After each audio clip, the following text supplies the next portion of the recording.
Haleluya Yesus, Kau hiasi Tuhan kehidupanku dengan kasih-Mu Yesus. Haleluya Yesus, terima kasih.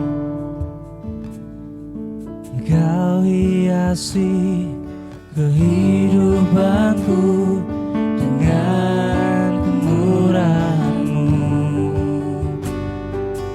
Kau rancangkan masa depanku penuh dengan harapan.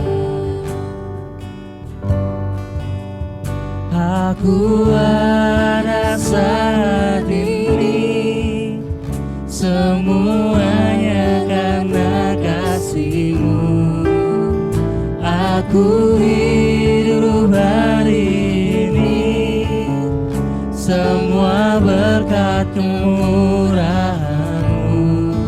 Terima kasih Yesus, Engkau sangat baik, teramat baik bagiku. Oh Yesus, terima kasih Tuhan. Kau hiasi kehidupanku dengan kemurahan-Mu. Kau rancangkan masa depanku penuh dengan harapan. Oh, aku ada saat ini semuanya karena kasih-Mu. Aku hidup hari ini semua berkat kemurahan-Mu.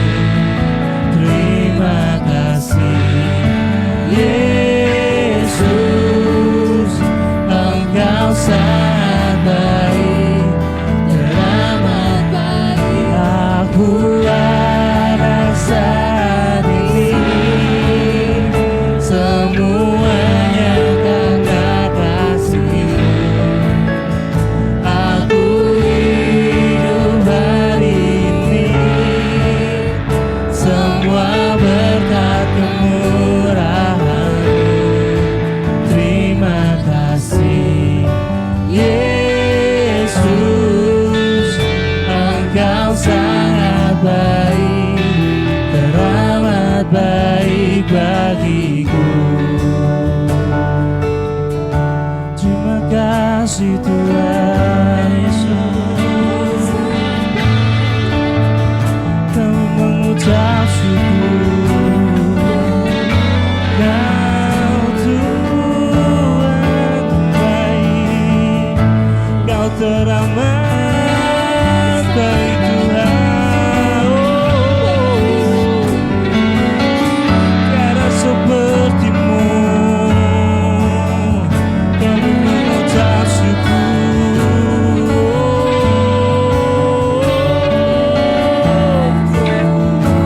Haleluya Yesus.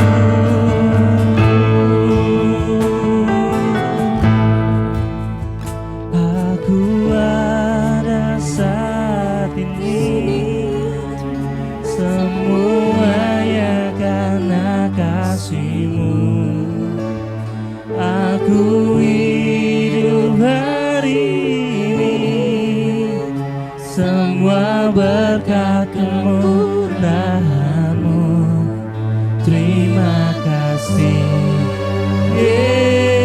Yesus, Engkau sangat baik, teramat baik bagiku. Aku ada saat ini semuanya karena kasih-Mu. Aku hidup hari ini semua berkat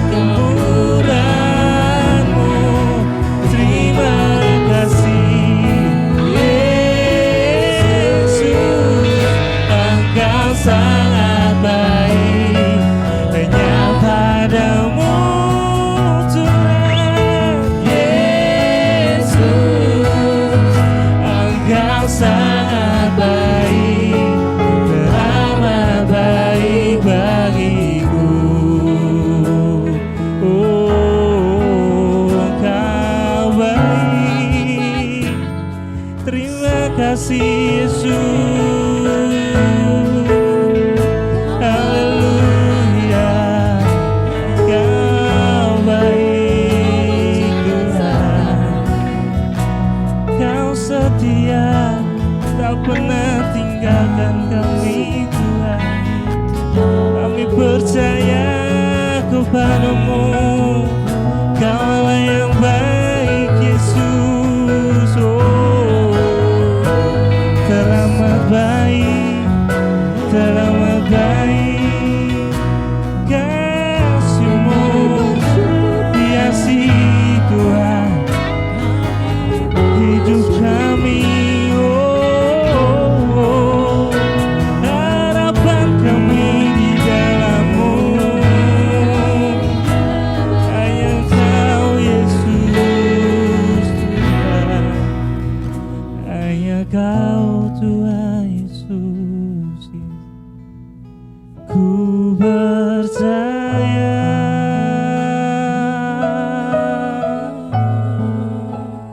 Kau bekerja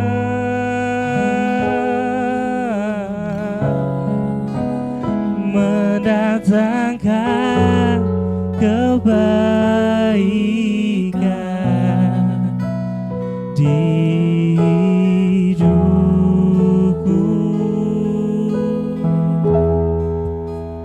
Ku percaya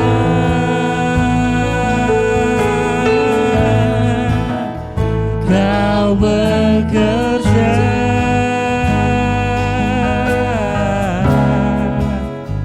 mendatangkan kebaikan,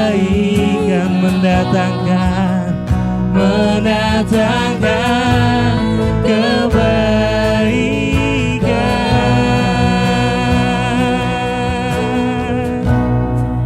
Kuasa-Mu terlebih besar, Tuhanku terlebih besar. Tak pernah terlambat janji-Mu ya Tuhan, menolong hidupku. Kuasa-Mu terlebih besar, Tuhanku terlebih besar. Tak pernah terlambat janji-Mu ya Tuhan, pulihkan hidupku. Hanya Kau Tuhan, hanya Kau Tuhan penolongku.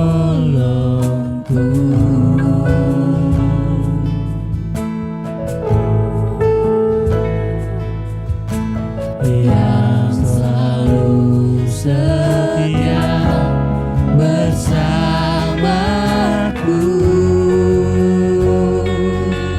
Dan kasih-Mu yang sanggup mengubah kehidupanku.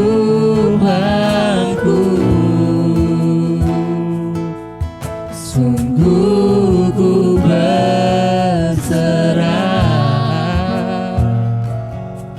sungguh ku percaya kuasa-Mu terlebih besar, Tuhanku terlebih besar. Tak pernah terlambat janji-Mu ya Tuhan, menolong hidupku. Kuasa-Mu terlebih besar, Tuhanku terlebih besar. Tak pernah terlambat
terlebih besar.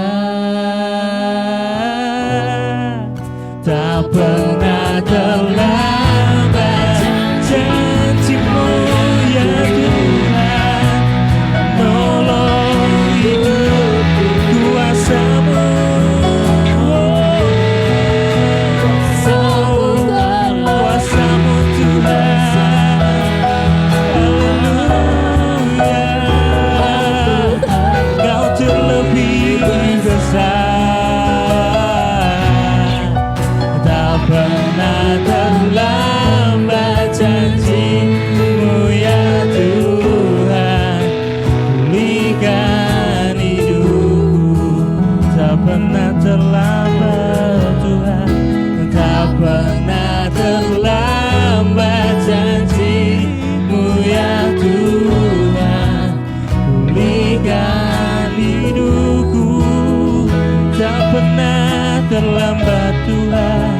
Tak pernah terlambat janji-Mu ya Tuhan. Pulihkan hidupku. Haleluya. Kau pulihkan hidup kami Yesus. Tak pernah terlambat. Waktu-Mu selalu yang terbaik.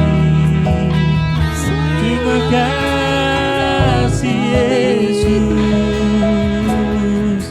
Kami percaya kuasa-Mu bekerja. Kuasa-Mu, mujizat-Mu. Terima kasih Yesus. Kami bersyukur punyalah seperti-Mu. Kau yang melihara setiap kami Tuhan. Kehidupan kami hanya dalam-Mu Tuhan. Hanya dalam-Mu Yesus. Terima kasih Yesus. Terima kasih Tuhan. Engkau Allah yang penolong kami Tuhan.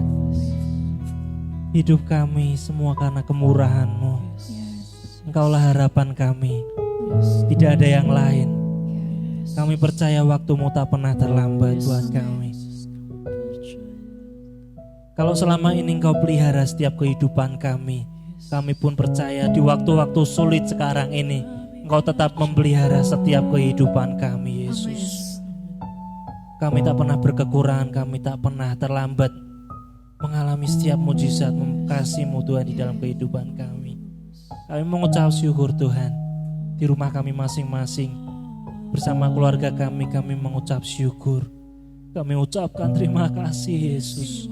Kami mengucap syukur Tuhan. Karena Engkau sangat baik Tuhan. Engkau teramat baik untuk kami semua. Setelah kami mau mendengarkan siap firman-Mu. Biarlah firman-Mu berbicara kepada kami Tuhan. Firman-Mu yang memulihkan kehidupan kami. Kami mengucap syukur Tuhan Yesus, terima kasih. Di dalam nama Yesus, haleluya. Amin. Shalom, Bapak Ibu, Saudara jemaat Tuhan yang dikasihi oleh Tuhan. Mari kita akan bersama-sama kembali mendengarkan firman Tuhan yang terambil dari Injil Yohanes pasal yang ke-5, ayat yang ke-5 sampai ayat yang ke-9. Injil Yohanes pasal 5, ayat yang ke-5 sampai ayat yang ke-9. Di mana firman Tuhan pada pagi hari ini berbicara tentang mujizat masih ada. Mari saya ajak kita membaca bersama-sama Injil Yohanes pasal 5 ayat 5 sampai ayat yang ke-9. Dan di situ ada seorang yang sudah 38 tahun lamanya sakit. Ketika Yesus melihat orang itu berbaring di situ, dan karena ia tahu bahwa ia telah lama dalam keadaan itu, berkatalah ia kepadanya, "Maukah engkau sembuh?" Jawab orang sakit itu kepadanya, "Tuhan, tidak ada orang yang menurunkan aku ke dalam kolam itu apabila airnya mulai goncang dan sementara aku menuju ke kolam itu, orang lain sudah turun mendahului aku. Kata Yesus kepadanya, bangunlah, angkatlah tilammu dan berjalanlah. Dan pada saat itu juga sembuhlah orang itu, lalu ia mengangkat tilamnya dan berjalan. Tetapi hari itu hari Sabat. Amin. Kita tundukkan kepala dan kita berdoa. Bapa kami di dalam surga, kami bersyukur Engkau memberi kepada kami kesempatan untuk kembali mendengar kebenaran firman-Mu. Sebab firman-Mu adalah kebenaran, kebenaran yang memerdekakan. Dan kami percaya setelah kami mendengarkan firman-Mu, kami boleh mendapatkan sukacita yang besar karena Tuhan boleh bebaskan dan lepaskan kami, beri kemenangan dan kemerdekaan sehingga kami dapat menikmati berkat daripada kebenaran firman yang kami nikmati pagi hari ini. Kami siap menikmati di dalam nama Tuhan Yesus Kristus. Amin. Nah, Bapak Ibu Saudaraku yang dikasihi oleh Tuhan, berbicara tentang mujizat berarti berbicara tentang hal yang ajaib atau hal-hal yang bersifat tidak alami, ya, sesuatu yang mustahil. Dan kalau kemudian kita berbicara tentang kapan mujizat itu terjadi, maka hal ini berbicara tentang waktu, di mana membutuhkan penantian, membutuhkan pengorbanan dan kesabaran. Sebagaimana yang kita baca tadi, di mana ada orang yang sakit dan selama 38 tahun dia mengalami sakit lumpuh. Dan kita tahu itu bukan waktu yang pendek, tetapi sangat panjang. Apalagi dalam menjalaninya, keadaannya sulit, keadaannya berat, pasti saya yakin bisa saja kehilangan semangat, kehilangan putus asa, ya, dan bahkan bisa saja mengakhiri kehidupan. Kenapa? Karena rasanya begitu lama menantikan sesuatu yang dirindukan untuk terjadi di dalam kehidupan ini. Nah, mari kita lihat dari pembacaan kita ada 6 poin yang secara singkat saya akan sampaikan kepada Bapak Ibu Saudara yang dikasihi oleh Tuhan. Yang pertama, dari ayat yang kelima mengatakan di situ ada orang yang sudah 38 tahun lamanya sakit.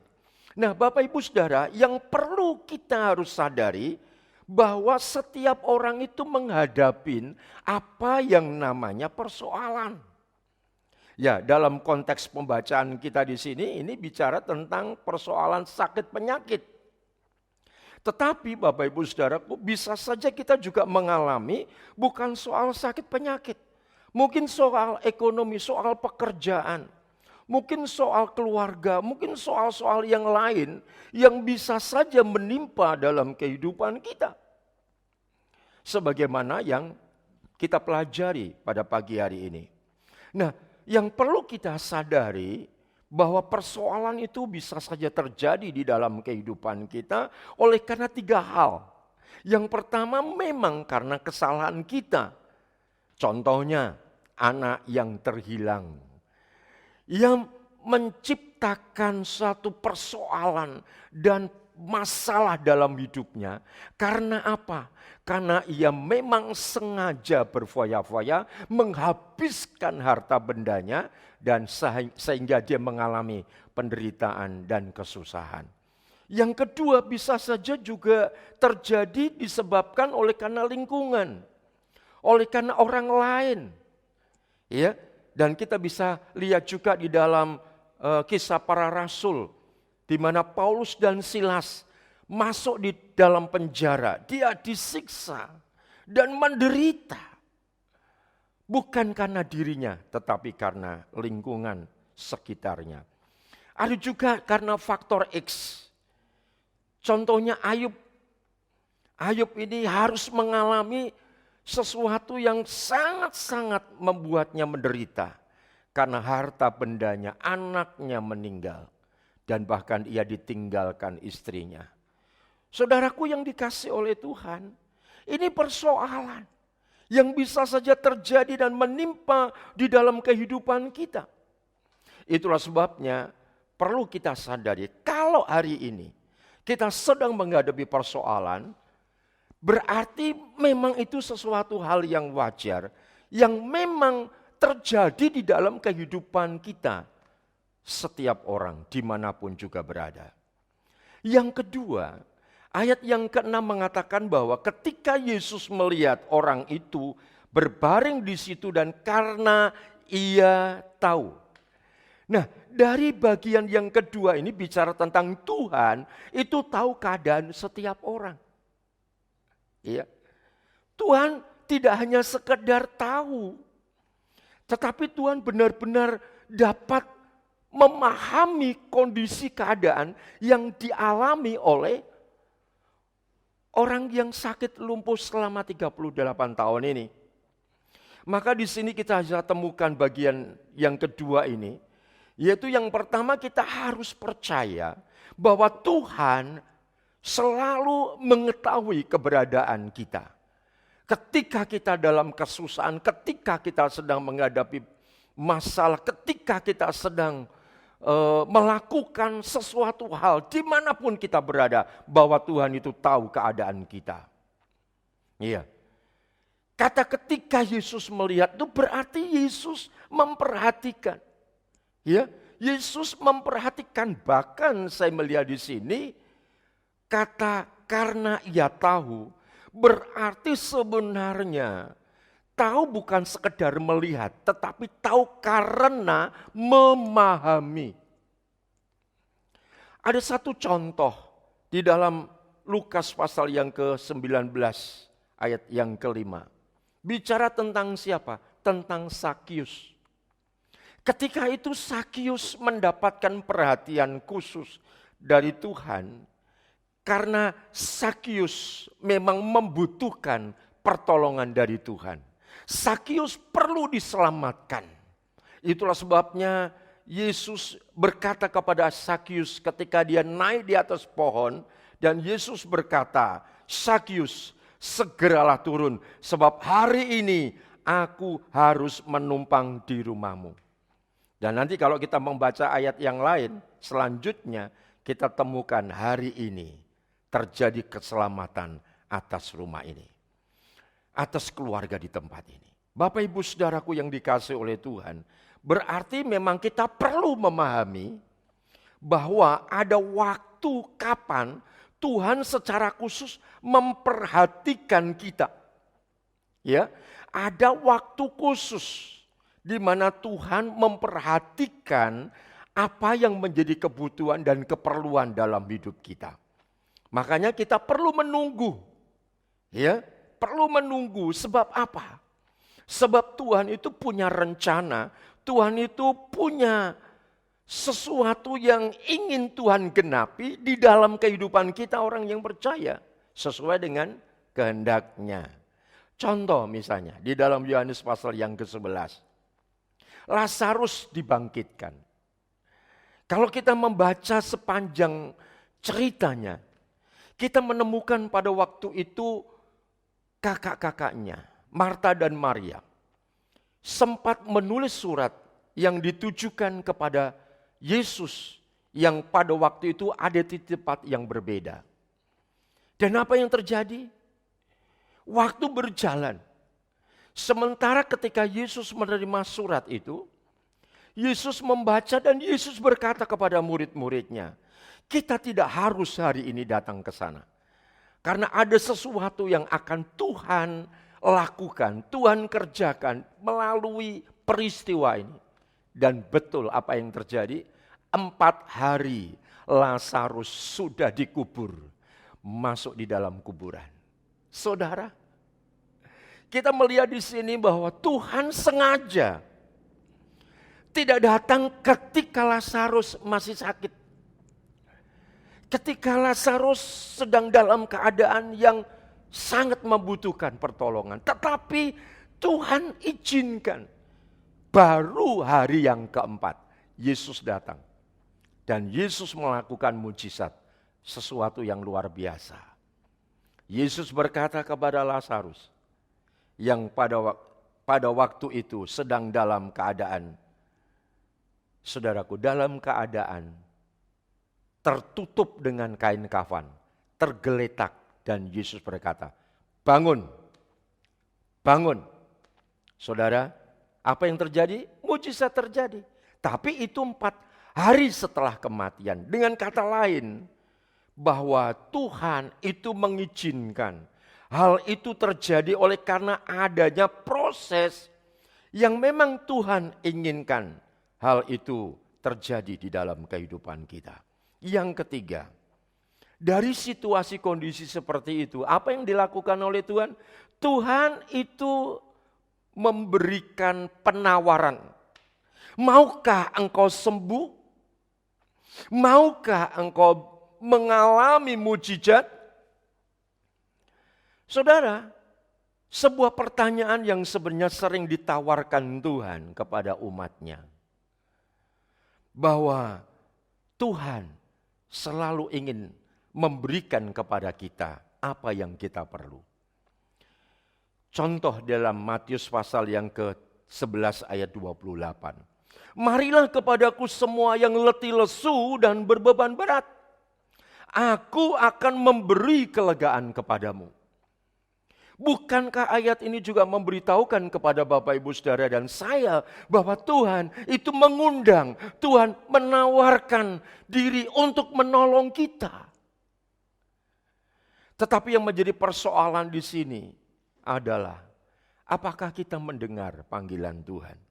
Bahkan kitab Wahyu pasal yang ketiga ayat yang ke-20 pun juga mengatakan, aku berdiri di muka pintu dan mengetuk. Jikalau ada orang yang mendengar suaraku dan membukakan pintu, aku akan masuk mendapatkannya. Dan aku makan bersama-sama dengan dia dan ia bersama-sama dengan aku. Dengan kata lain Bapak Ibu Saudaraku, Tuhan ingin membuat restorasi dalam hidup kita. Apa yang menjadi kebutuhan dan keperluan kita. Sebagaimana konteksnya yang kita bahas pada pagi hari ini berbicara tentang sakit penyakit. Tetapi juga bisa tentang masalah-masalah yang lain yang bisa saja terjadi di dalam kehidupan kita. Tuhan menawarkan diri untuk membuat kita bisa mengalami satu kehidupan yang ditolong, dipimpin, disertai dan dapat melakukan banyak perkara. Di mana kita bisa menyelesaikan dan memenangkan setiap pertandingan. Yang keempat, apa yang terjadi? Yang terjadi adalah kalau kita membaca ayat yang ke-7, dikatakan di sini bahwa tidak ada orang yang menurunkan aku dan kemudian menolong. Ketika air itu mulai goncang. Bahkan ketika orang lumpuh ini sedang merangkak untuk apa? Untuk masuk ke kolam itu. Tetapi sudah didahului orang lain. Bapak Ibu Saudaraku yang dikasihi oleh Tuhan, kita mesti menyadari bahwa setiap kita punya masalah. Setiap kita juga punya persoalan. Itulah sebabnya kita harus sadar bahwa kita tidak bisa terus-menerus untuk apa? Untuk bersandar kepada orang lain. Bahkan Alkitab mengatakan di dalam Yeremia pasal yang ke-17 ayat yang ke-5. Beginilah firman Tuhan Allah, terkutuklah orang yang mengandalkan manusia, yang mengandalkan kekuatannya sendiri, dan yang hatinya menjauh dari Tuhan. Bahkan ternyata orang yang mengandalkan orang lain, yang mengandalkan dirinya sendiri, dan bahkan menjauh dari Tuhan, orang yang demikian itu adalah orang yang terkutuk. Makanya Tuhan tidak menolong. Makanya Tuhan membiarkan kehidupan kita yang seringkali mengalami benturan-benturan, mengalami himpitan-himpitan, mengalami yaitu kehilangan semangat. Oleh karena apa? Karena memang Tuhan sengaja membiarkan kita. Kenapa? Karena kita terus bersandar kepada kekuatan kita sendiri atau kepada orang lain dan menjauh dari Tuhan. Ada satu contoh perempuan yang 12 tahun pendarahan. Lukas pasal yang ke-8 kalau kita membaca di sana ada seorang perempuan yang sudah 12 tahun menderita pendarahan dan yang tidak berhasil disembuhkan oleh siapapun. Saudara yang dikasihi oleh Tuhan, apakah usaha itu salah? Oh tidak. Kita memang harus berusaha, kita memang harus berjuang. Tetapi ingat bahwa seperti yang tadi awal saya sampaikan, Tuhan itu punya waktu khusus untuk menyatakan pertolongannya di dalam kehidupan kita. Nah, oleh karena dalam ayat ini perempuan ini mengandalkan kekuatan manusia.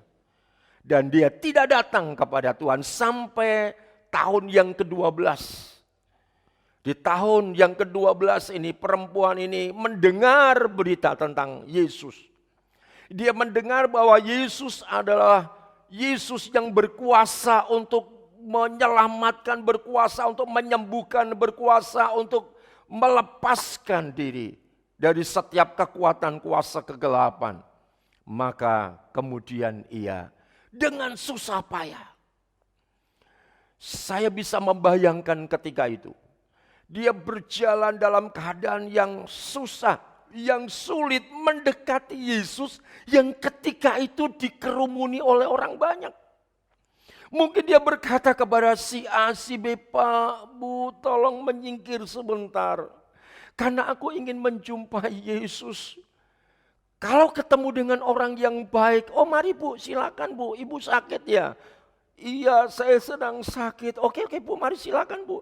Tapi kalau pas ketemu dengan orang yang berkata, aku sendiri juga kepengen melihat Yesus dari lebih dekat. Peduli dengan kamu, aku sendiri juga desak-desakan seperti ini. Betapa sulitnya ketika itu perempuan ini. Tetapi apa yang terjadi? Dia berusaha dan berusaha sampai pada akhirnya. Dia hanya berkata asal ku jamah jubahnya saja, aku pasti sembuh. Dan apa yang terjadi? Yesus berkata kepada orang-orang yang mengerumuni termasuk murid-murid Tuhan. Yesus berkata, siapa yang sudah menjamah aku? Saudaraku yang dikasihi oleh Tuhan. Tentunya banyak orang, tetapi hanya satu yang mengalami mujizat ketika itu, yaitu perempuan yang sakit pendarahan selama 12 tahun. Karena dia menjamah dengan iman. Itulah sebabnya Bapak Ibu Saudaraku yang dikasihi oleh Tuhan, melalui ibu yang 12 tahun pendarahan ini, saya ingin mengajak kepada Bapak Ibu Saudara untuk memasuki bagian yang kelima, yaitu tindakan iman. Kata Yesus kepadanya, ketika Yesus berkata kepada orang yang lumpuh itu, bangunlah, angkatlah tilammu dan berjalanlah. Nah Bapak Ibu Saudaraku, saya melihat dari pernyataan ini, Yesus menghendaki. Apa Bapak Ibu Saudaraku? Menghendaki agar kita itu mau merespon, menanggapi, mau juga menerima ajakan daripada Tuhan.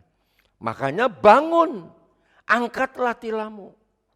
Kalau menggunakan pikiran, maka mana mungkin hal itu terjadi. Sebab dia sendiri masih dalam keadaan sakit dan terbaring di tempat tidur atau ditilam. Saudara, Yesus berkata bangun. Yesus berkata angkatlah tilammu. Bagaimana mungkin hal itu terjadi? Tetapi dengan tindakan iman, yaitu mau beriman dan tunduk pada perintah Tuhan, maka apa yang terjadi? Maka mujizat itu terjadi. Itulah sebabnya Bapak Ibu Saudaraku dalam Roma 10 ayat yang ke-11 mengatakan demikian. Karena kitab suci berkata, barang siapa yang percaya kepada Dia tidak akan dipermalukan. Saudara, kita percaya Tuhan itu tidak akan pernah dipermalukan. Kita percaya Tuhan, pasti Tuhan mendengar. Dan Tuhan menolong apa yang menjadi keperluan kita. Apa yang menjadi kerinduan kita supaya tergenapi dan kita alami dalam kehidupan kita. Tetapi perlu ditambah, tidak cuma hanya iman, tindakan iman. Ya, seringkali kita cuma berkata aku percaya, tapi tidak ada tindakan iman. Tindakan imannya berdasarkan apa? Perintah Tuhan. Perintahnya apa? Bangun dan angkat tilammu. Tuhan menyuruh kita sesuai dengan firman-Nya, sesuai dengan kehendak-Nya. Ketika kita mengalami, misalnya contoh, Tuhan ingin kita sembuh dari apa? Dari sakit penyakit kita. Contoh saya berikan, ada seorang ibu 3 bulan lamanya berada di rumah sakit dan dokter tidak menemukan sakitnya itu apa. Sampai satu kali seorang hamba Tuhan datang. Dan ketika hamba Tuhan itu ingin mendoakan, tiba-tiba hamba Tuhan ini berkata, "Ibu, saya tidak akan mendoakan terlebih dahulu.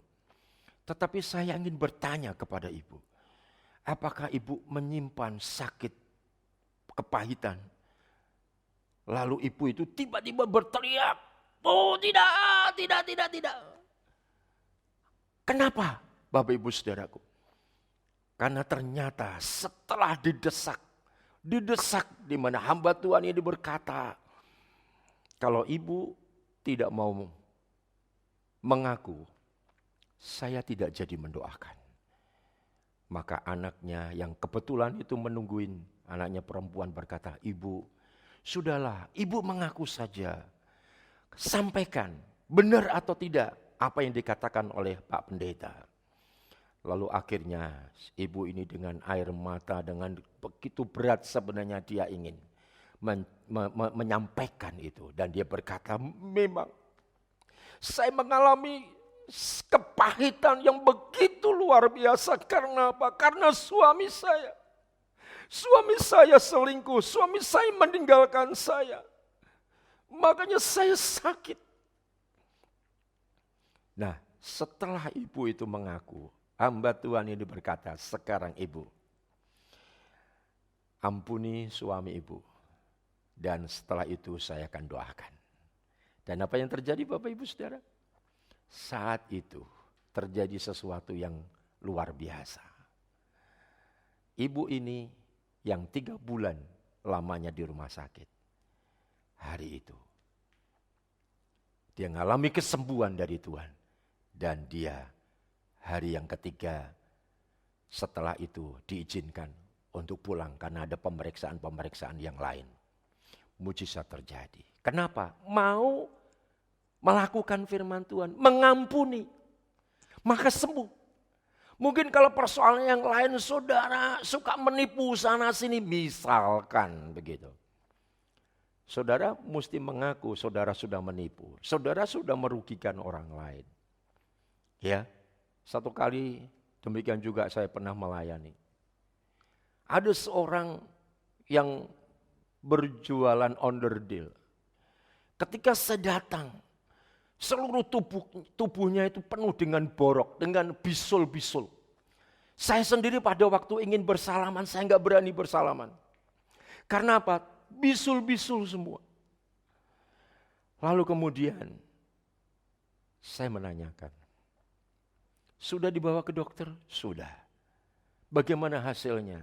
"Pak, dokter A, dokter B, dokter C, dokter kulit, saya sudah berkata, saya sudah memeriksakan." "Dan apa yang terjadi?" "Sama Pak, sampai hari ini saya enggak sembuh. Tetap sama." Karena saya melihat dari sisi lahiriah, sudah dilakukan usaha, saya mulai terobos dengan perkara-perkara yang bersifat jiwani dan yang rohani. Sampai akhirnya Bapak ini bercerita, Pak, beberapa waktu yang lalu, karena saya itu kontrak, toko itu saya kontrak sama seseorang dan orang yang punya itu tidak mengizinkan istri saya ke tempat pinjam untuk ke belakang, lalu lapor kepada saya dan saya datang dan orang yang punya itu saya pukul, saya hajar dia. Dan setelah 3 hari dia kena bisul-bisul itu. Saudara, setelah itu saya doakan. Jadi persoalannya adalah masalah bukan jasmani, tapi masalah jiwa atau rohaninya. Dan akhirnya saya berkata kepada Bapak itu, ampuni orang itu, nanti selesaikan masalahnya, dan saya akan doakan sekarang, pasti Tuhan akan buat kesembuhan terjadi. Dan apa yang terjadi? Betul.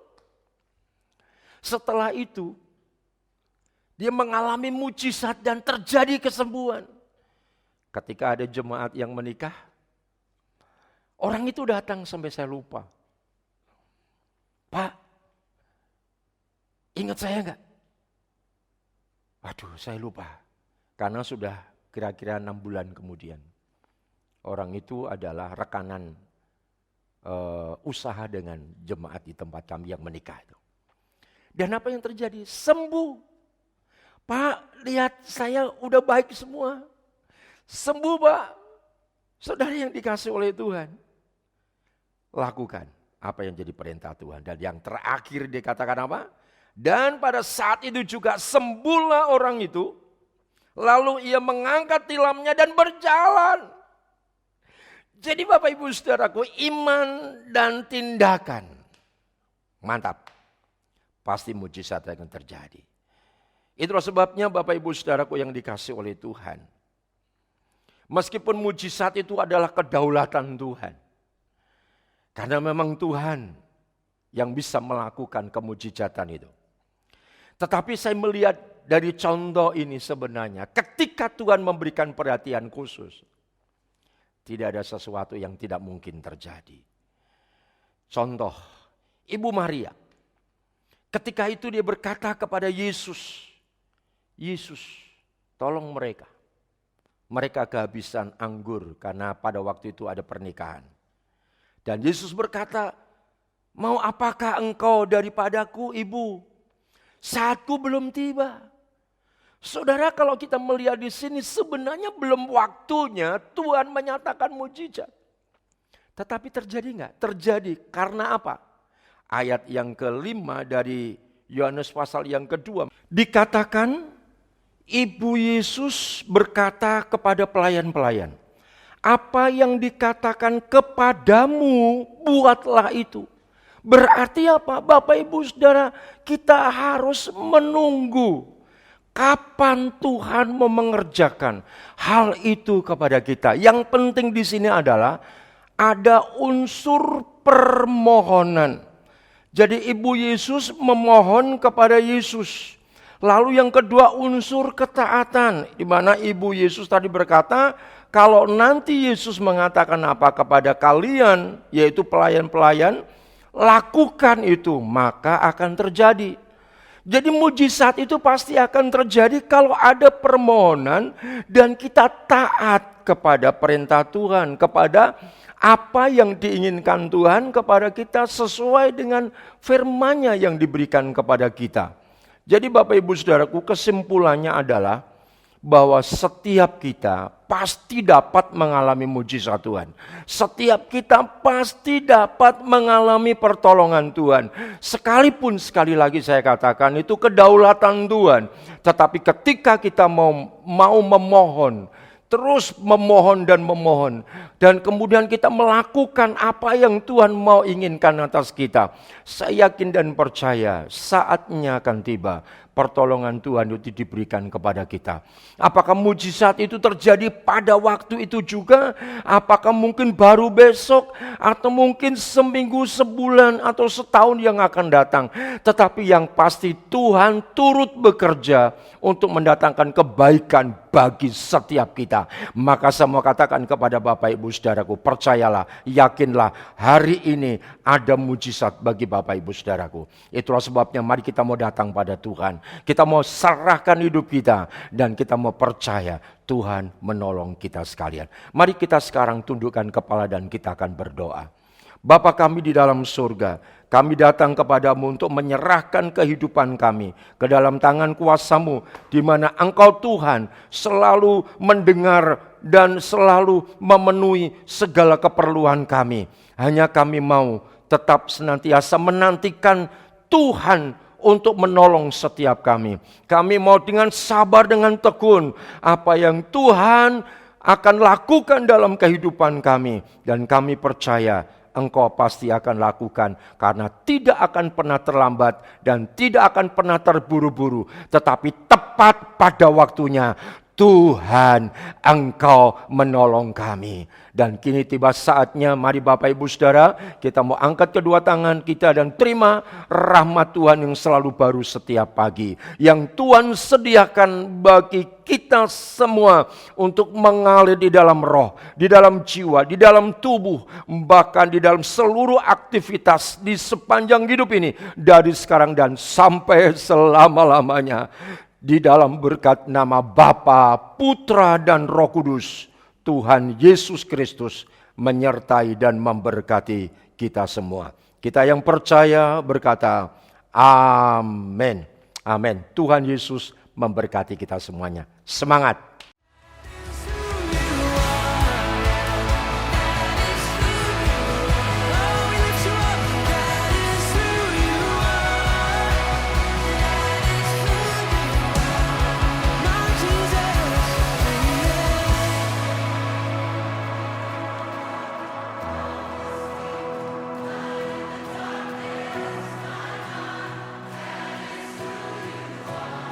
Yes, it is, yeah, to you all.